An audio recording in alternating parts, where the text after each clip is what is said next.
Bienvenue à la Villa Efrussi de Rothschild. Il fait chaud aujourd'hui à Saint-Jean-Cap-Ferrat, au sommet donc de cet éperon rocheux sur lequel la baronne Béatrice de Rothschild, la petite fille du baron James, le fondateur de la dynastie, a fait construire sa villa, la Villa Île-de-France, entre 1907 et 1912. Béatrice de Rothschild, épouse Efrussi, découvre ce terrain, le terrain dit des Cols Blanches, en 1906.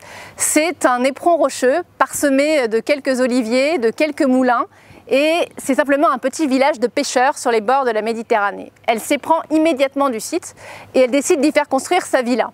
Le problème, c'est que ce n'est pas véritablement un terrain constructible. C'est un rocher, il n'y a pas d'arrivée d'eau, donc il y a des travaux absolument titanesques qui sont lancés pour qu'elle puisse s'établir ici, sur les cimes du Cap Ferrat. La villa que vous voyez derrière moi, là vous avez la façade septentrionale, la façade nord, c'est le premier objet de la collection finalement. Elle représente absolument tous les voyages que la baronne a pu faire en Italie, en France. On voit un oriel qui évoque une chaire directement issue de la Renaissance florentine, de Benedetto da Maiano à Santa Croce par exemple. Le porche, il est copié sur celui de l'église Saint-Maclou à Rouen.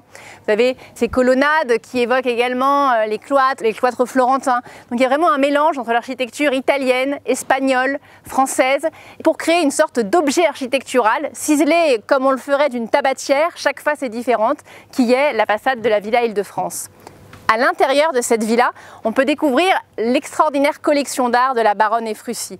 Une collection qui s'étend depuis les paravents japonais jusqu'aux porcelaines de Sèvres, le mobilier français du XVIIIe siècle, le dessin français, les tapis, les tapisseries, bref, absolument tout le panel des arts et des arts décoratifs qu'elle a collectionné avec avidité en bonne représentante du collectionnisme familial.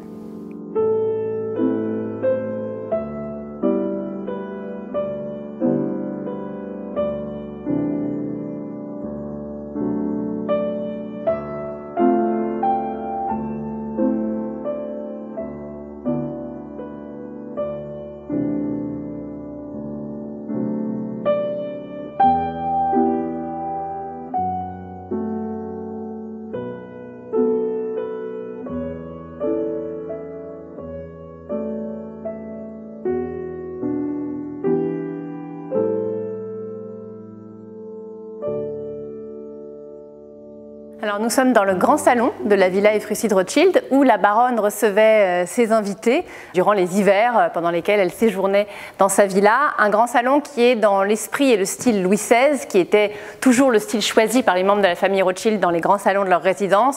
Donc ce sont des couleurs claires, des motifs néoclassiques. Vous avez des grandes colonnes cannelées entourées de rubans, un mobilier qui est beaucoup plus dans le style transition, Louis XVI, le goût néoclassique qui se fait jour dans les années 1760 en France, et c'est un des styles favoris de la baronne de Rothschild. Certains des objets les plus importants de la collection sont présentés dans ce salon. C'est le cas notamment de cette petite table à jeu qui a été réalisée par le tabletier René Dubois.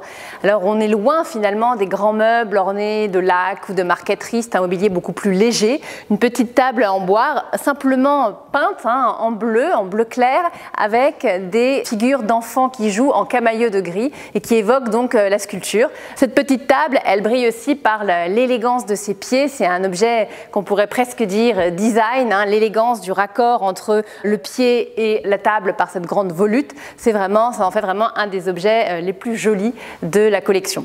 Dans ce salon de la Villa Efrussi de Rothschild, dans ce grand salon blanc, on a une perspective absolument spectaculaire sur la baie de Beaulieu-sur-Mer que vous voyez s'ouvrir derrière ce grand bow window. C'est novateur d'avoir un bow window dans les années 1900 ici à Saint-Jean-Cap-Ferrat. Ce sont les grandes innovations techniques de la verrerie moderne que la baronne intègre à la villa. Et donc vous avez ainsi une grande vue sur la baie et ses bateaux. Et devant, un zéphyr, le dieu du vent, qui joue avec un papillon et qui guide le regard jusqu'à la Méditerranée.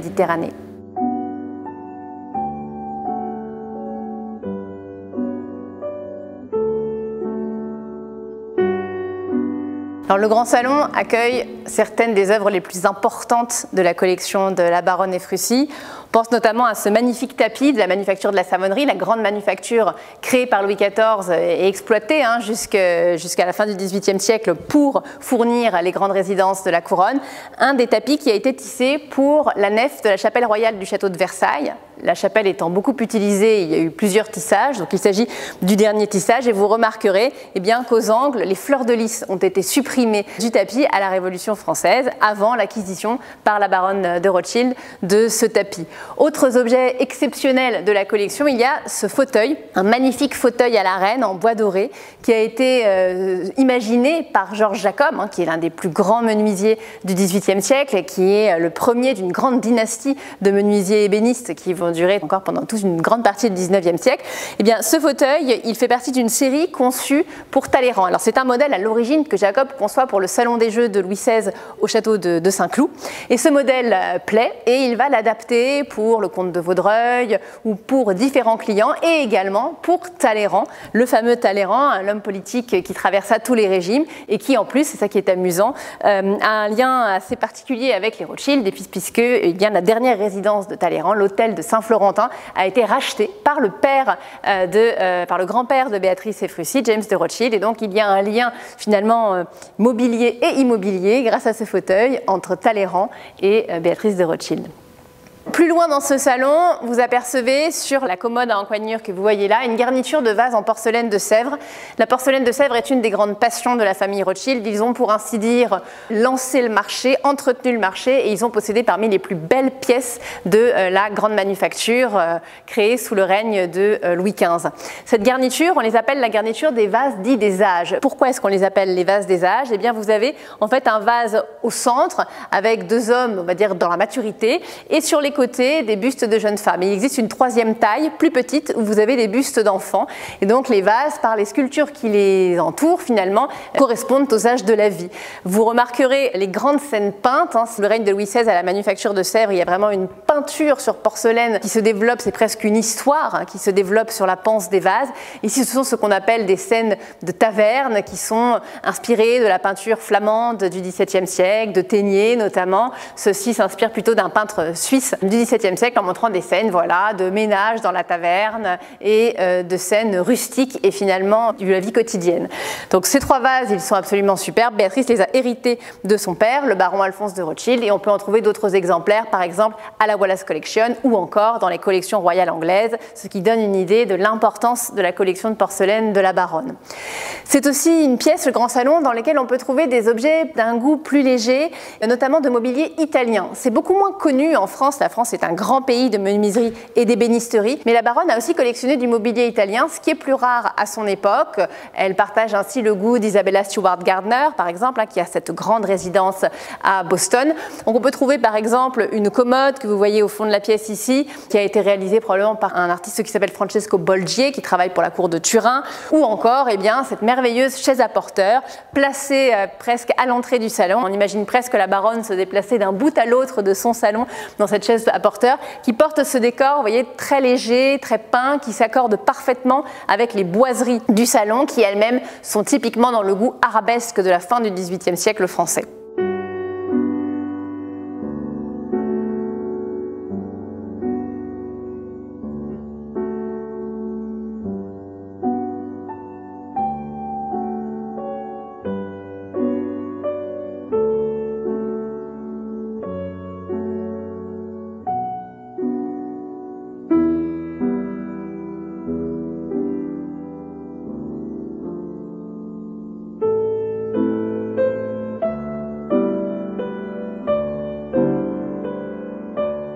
Après le grand salon, le visiteur traverse le petit salon qui portait le nom de fumoir au temps de la baronne et Frucy. C'est une femme moderne, elle joue au casino, elle fume très probablement, elle conduit sa propre voiture, donc elle dispose également d'un fumoir. La pièce a été de cette manière presque organisée pour accueillir les deux tapisseries de l'histoire de Don Quichotte, deux des chefs-d'œuvre et des best-sellers, si je puis dire, de la manufacture des Gobelins.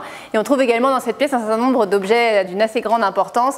C'est le cas de cet écran de cheminée qui est une merveille de sculpture de Louis Delannoy, ou encore de ce petit tableau qui représente le domaine de Fontainebleau, le domaine royal de Fontainebleau avec son grand château, son canal, son parc, et qui est une réduction de la grande version du tableau qui est conservée au musée national du château de Fontainebleau. Donc vue de cette grande résidence royale qu'est Fontainebleau, mais aussi vue de cette belle résidence princière qu'est le palais royal sur le plateau d'une table en étain estampé. C'est une petite table de Compigné, une technique technique très délicate, très précise, créée au milieu du XVIIIe siècle par cet orfèvre italien venu à la cour de France. Et puis, eh bien, toujours cette lumière de la Méditerranée qui joue sur les cuvettes en porcelaine de Sèvres ou les tapisseries de la pièce.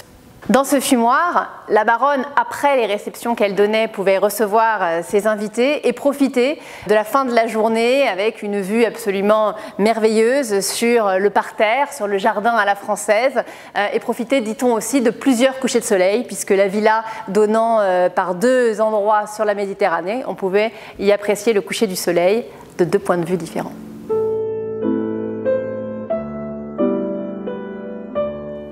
Nous sommes maintenant dans l'appartement de la baronne Ephrussi, un appartement qui se compose de plusieurs pièces, une antichambre qui pouvait servir de boudoir, une chambre et un cabinet de toilette. Donc d'ici, dans cette antichambre boudoir, eh bien, elle pouvait profiter d'une plus grande intimité. C'est aussi une pièce où ses visiteurs pouvaient l'attendre. Et on y remarque deux meubles vraiment importants, notamment ce secrétaire à abattant de Jean-Henri Risner, le grand Risner, l'ébéniste favori de Marie-Antoinette, en acajou de Cuba, cet acajou chaud dont la couleur évidemment joue magnifiquement avec les nuances des bronzes dorés. Risner aimait beaucoup ajouter des bronzes dorés particulièrement fins sur ses meubles. Donc le contraste entre l'or et l'acajou est particulièrement agréable à regarder. Au-dessus de ce secrétaire, vous noterez qu'il y a un téléphone. En effet, la baronne est l'une des premières abonnées du téléphone sur le Cap Ferrat. Et là, c'est un atavisme familial, puisque lorsque le téléphone se développe en France, eh bien, la première ligne longue distance est celle qui reliait la banque Rothschild à Paris au château de Ferrières en Seine-et-Marne, une soixantaine de kilomètres de lignes téléphoniques, et donc la plus grande modernité rejoint les trésors des temps plus anciens dans la villa du Cap Ferrat.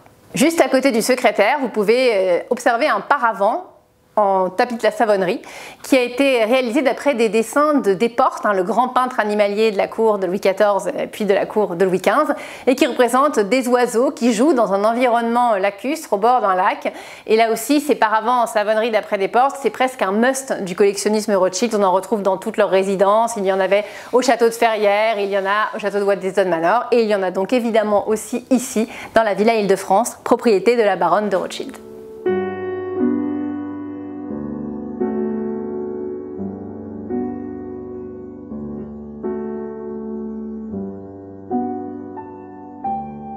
Nous sommes dans la chambre de la baronne Ephrussi et elle a choisi d'installer donc sa chambre là où la vue était sans doute la plus belle, ouvrant sur la baie de Villefranche-sur-Mer. C'est un véritable balcon sur la Méditerranée. Dans cette chambre, on voit des objets qui pouvaient lui être chers. Donc vous avez au plafond un extraordinaire plafond peint qui vient du Portego, c'est-à-dire du hall d'entrée d'un palais sur le Grand Canal à Venise, celui qui appartenait à la famille Garzoni. Et d'ailleurs, on voit sur le petit bouclier l'emblème de la famille Garzoni sur ce plafond réalisé par un artiste autour de Tiepolo. Dans la chambre en elle-même, eh bien, on remarque tout de suite, et c'est d'ailleurs probablement une des choses que les visiteurs préfèrent, ces deux chiens, ces deux épagnols King Charles en porcelaine de Meissen, placés devant des petits canapés. La baronne adorait les animaux. Elle avait des mangoustes qui étaient gérées par un ancien majordome de la garde du Tsar.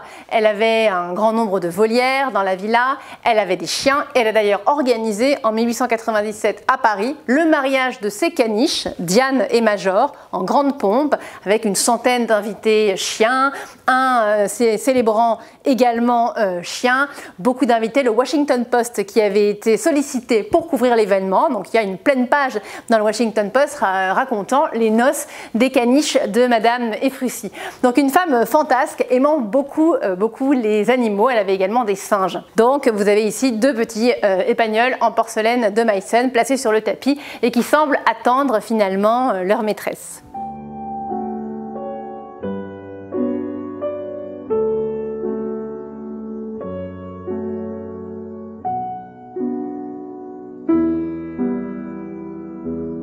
Comme dans beaucoup de pièces de la villa, le décor de la chambre est un somptueux décor de boiserie. Vous pourrez voir ici sur la porte cette élégante boiserie à arabesque avec un cygne entouré de traits graciles rinceaux dans les toutes dernières années du XVIIIe siècle. Et puis juste ici, un petit secrétaire en pente, un petit bureau de pente qui a été réalisé également par René Dubois, qui est déjà l'auteur de la petite table à jeu que nous avons vue dans le grand salon. Un objet qui a été transformé, il était entièrement entièrement peint en vert, il a été plaqué par la suite de bois de rose, et un bureau qui appartenait à un grand-oncle de Béatrice, Anthony de Rothschild, montrant donc aussi la porosité et les voyages des objets entre différents membres de la famille.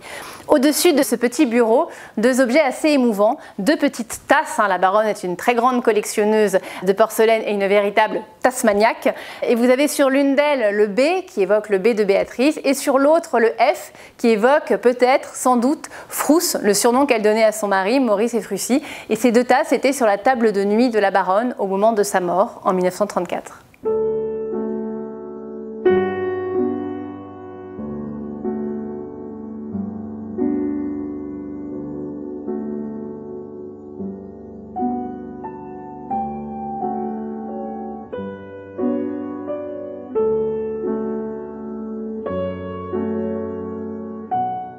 Lorsque la villa est donnée par Béatrice Ephrussi à l'Académie des Beaux-Arts en 1934 dans l'idée d'en faire un musée, un certain nombre de pièces sont transformées. Cette pièce et la suivante constituaient l'appartement de Maurice Ephrussi, l'époux donc de Béatrice de Rothschild.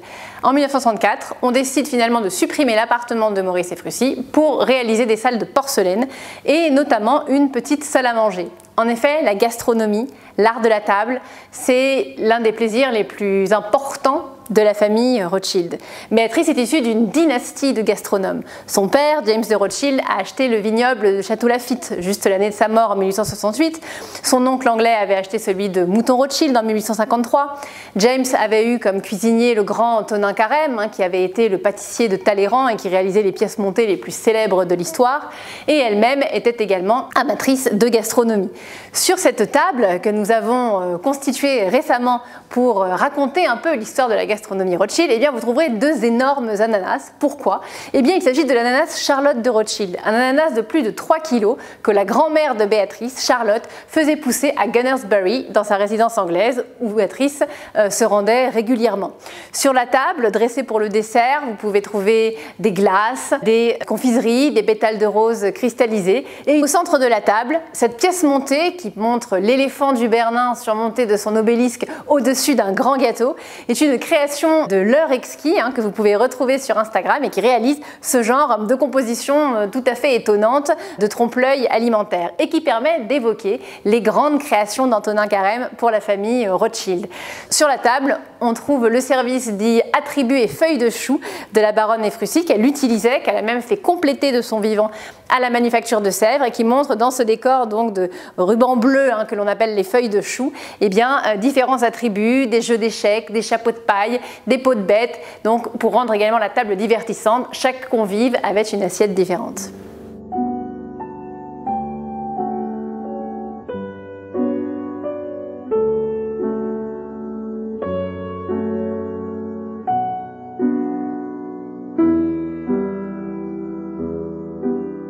La collection de porcelaine de Sèvres de Béatrice Ephrussi est l'une des plus importantes en France. C'est même, en termes de nombre d'objets, la collection la plus importante après celle du musée du Louvre.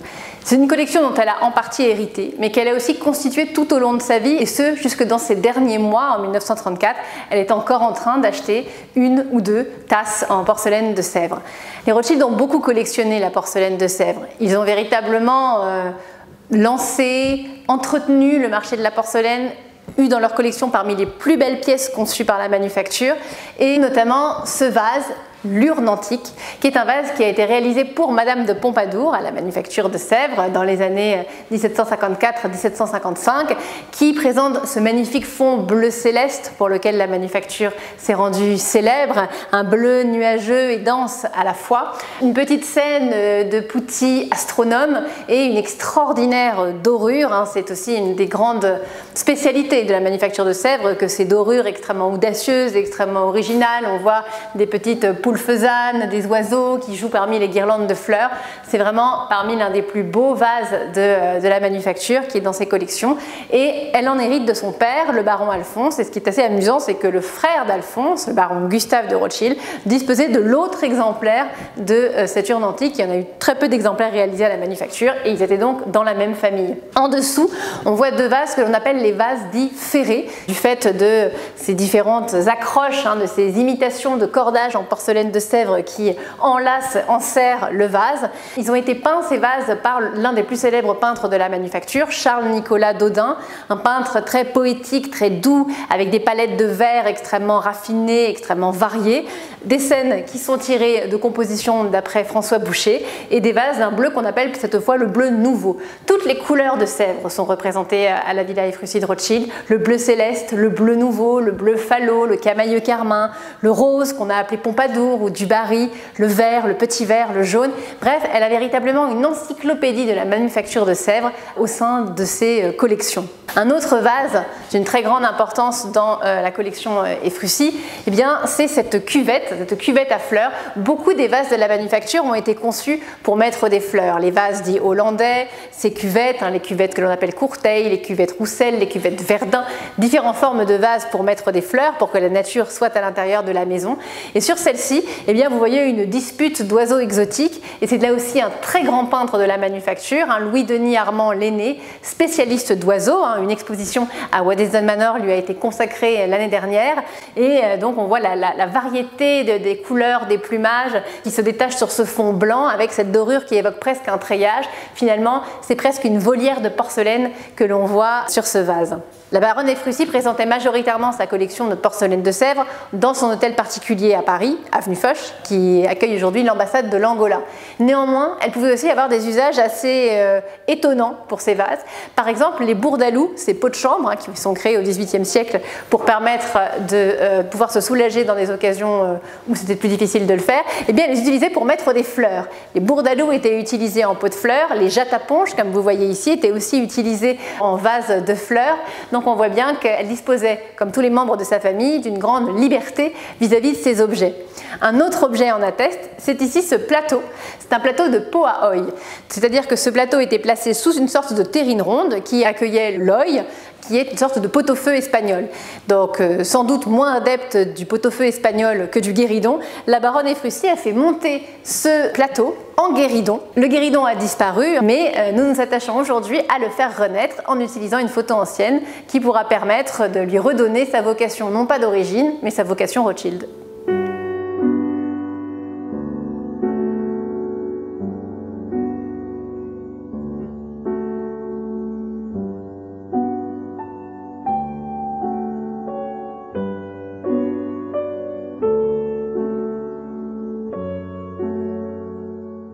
Alors, nous sommes ici dans le patio de la Villa Efrussi, qui est un véritable musée du Moyen-Âge et de la Renaissance pour la baronne. C'est ici qu'elle expose les marbres de la Renaissance italienne, les tabernacles sculptés, comme vous pouvez en voir ici, mais aussi les tableaux de l'Italie du XIVe siècle, du XVe siècle, du XVIe siècle.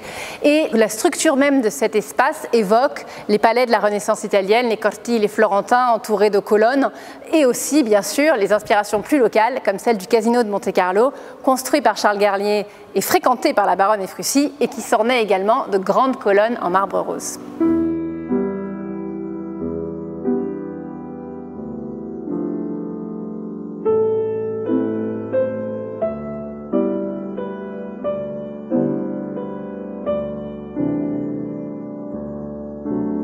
Alors sur ce petit pan de mur, non pas jaune mais rose, vous pouvez vraiment avoir un aperçu du goût de la baronne Efrussi pour le Moyen-Âge et la Renaissance. À la partie supérieure, vous avez cette Vierge à l'enfant, florentine du XVe siècle, et en dessous, ce petit relief représentant Saint-Nicolas secourant les marins d'une tempête, un relief qui appartient à un grand ensemble dont on trouve d'autres fragments, notamment au musée Jacques Marandré. Et puis sur les côtés, deux inventions du XIXe siècle, deux petites terre cuite vernissées qui s'inspirent, en fait, qui reprennent les motifs des petits anges musiciens de Padoue, de Donatello, mais en terre cuite vernissée imitant Della Robbia. C'est donc un mix entre deux des plus grands sculpteurs de la Renaissance que l'on retrouve ici à Saint-Jean-Cap-Ferrat.